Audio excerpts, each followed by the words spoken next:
Hello everyone, welcome back to this channel. So as of now we have already completed NumPy and Pandas. Now we are going to start Matplotlib library. This is mainly used for data visualization purpose. That means when we have the data sets, we can simply create graphs, plots, charts of different columns on the data set. Those will help us to understand the hidden patterns in the data. We can interpret the data very easily from these graphs or charts. Okay, so for that purpose we are going to use Matplotlib library a lot. There is one more library like Seaborn that is also used for data visualization purpose.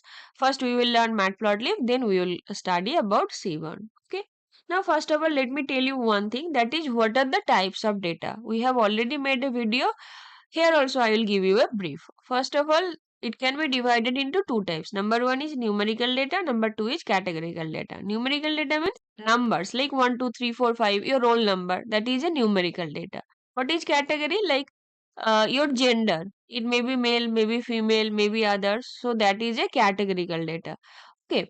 So simple numerical means number, categorical means that's a category. Now depending on whether a column is a numerical column or categorical column, we are going to create the plots. That will help us to understand that which plot is best suited for which types of columns, which types of data.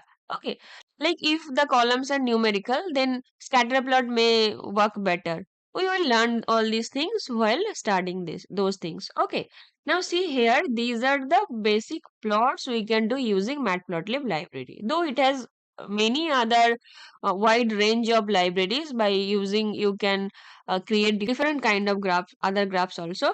But these things we are mainly going to use in our projects a lot. First we will get comfortable, then we will study all other things, related things also. Okay, so in our next class we will start with 2D plot or line plot. There we will take many different types of data sets and we will learn how we can create different kinds of plot, how to analyze from those plots, how to derive information from those plots. Okay, because that's what you are going to share with others and you can give them suggestions like what is the problem and how it can be improved. Okay, so you have get an overall idea of Matplotlib. From the next class we will study line plot. Okay, bye, happy learning.